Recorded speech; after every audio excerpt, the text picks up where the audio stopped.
Presiden Jokowi mendorong kemerdekaan Palestina untuk mendapatkan hak-haknya sebagai negara yang merdeka. Dukungan tersebut disampaikan Jokowi dalam sidang umum ke-75 PBB 23 September 2020 secara virtual. Palestina adalah satu-satunya negara yang hadir di Konferensi Bandung yang sampai sekarang belum menikmati kemerdekaannya. Indonesia terus konsisten memberikan dukungan bagi Palestina untuk mendapatkan hak-haknya. Dalam pidato tersebut, Presiden menegaskan bahwa PBB bukan hanya sebuah gedung di kota New York, tetapi PBB sebagai cita-cita semua bangsa dan komitmen bersama semua bangsa untuk mencapai perdamaian dunia. Berikut pidato lengkap Presiden Joko Widodo.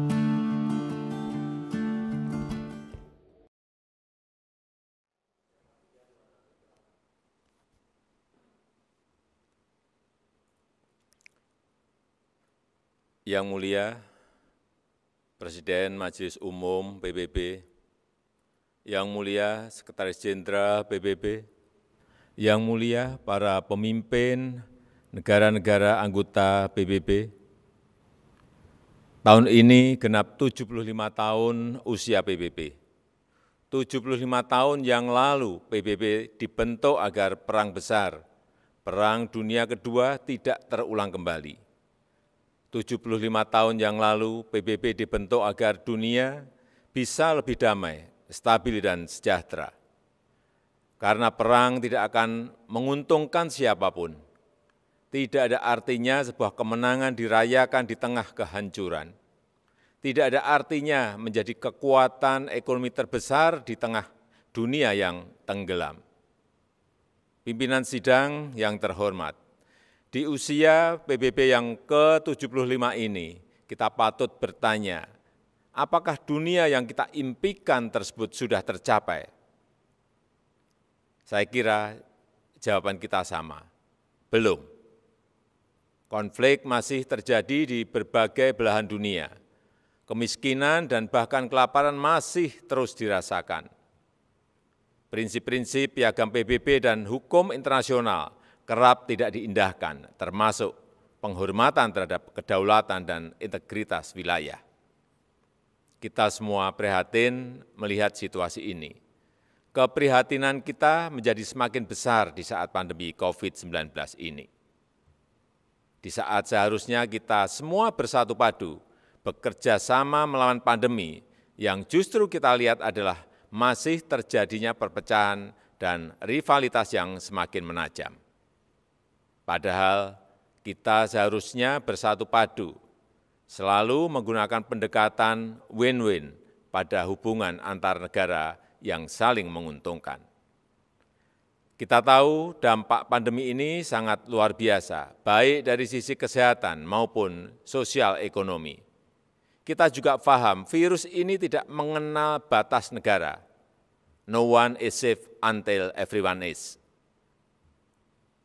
Jika perpecahan dan rivalitas terus terjadi, maka saya khawatir pijakan bagi stabilitas dan perdamaian yang lestari akan goyah atau bahkan akan sirna. Dunia yang damai, stabil dan sejahtera semakin sulit diwujudkan.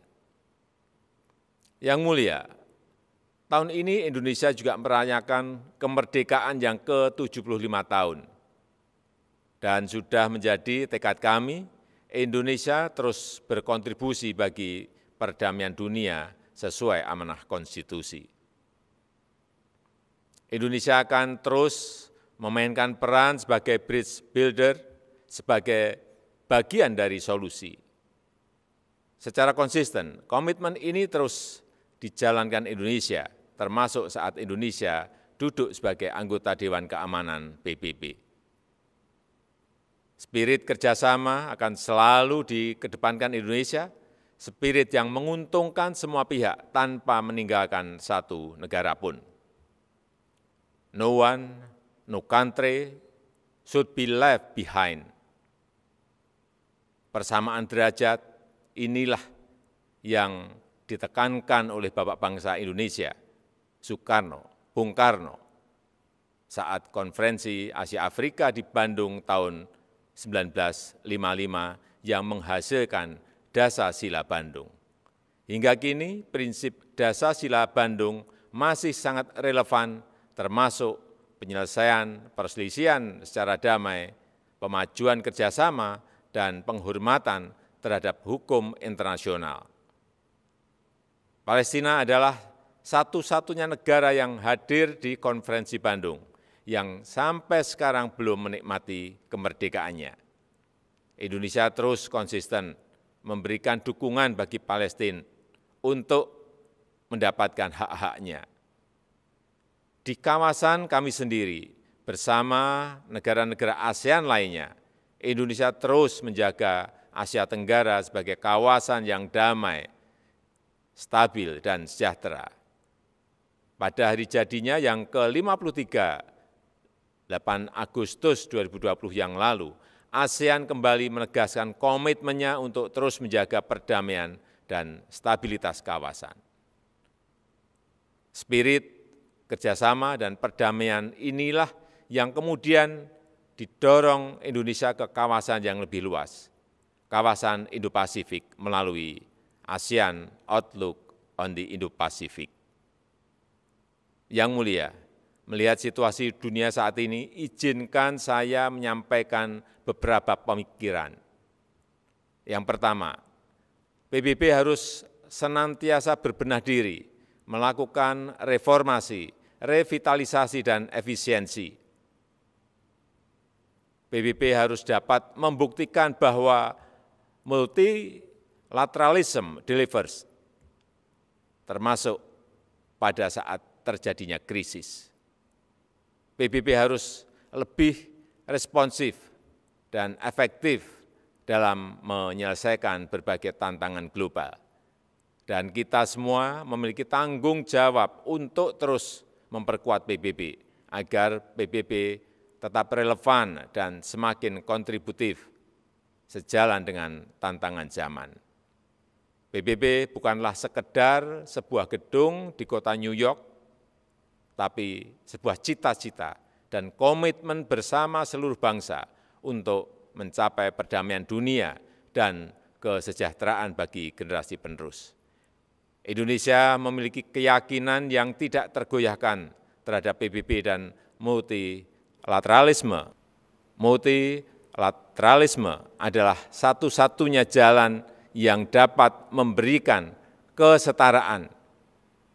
Kedua, kolektif global leadership harus diperkuat.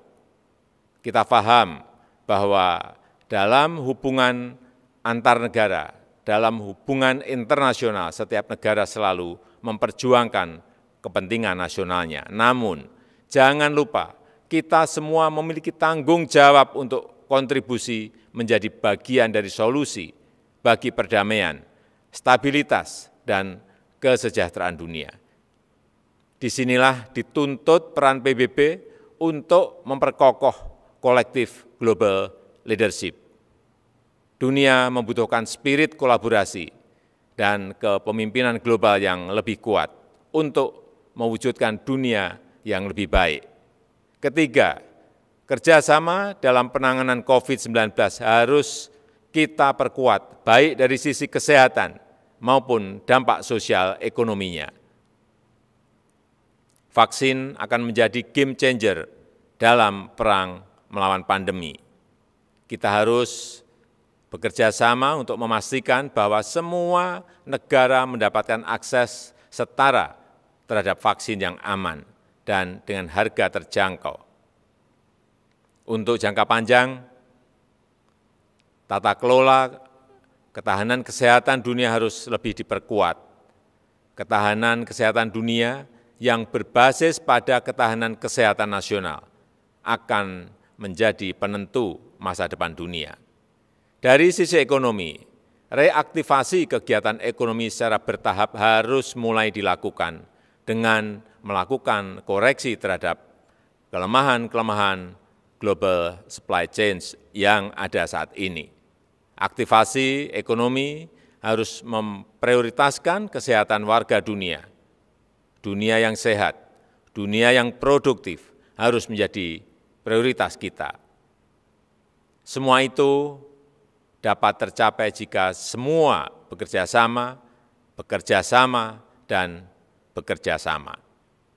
Mari kita memperkuat komitmen dan konsisten menjalankan komitmen untuk selalu bekerja sama. Demikian, terima kasih.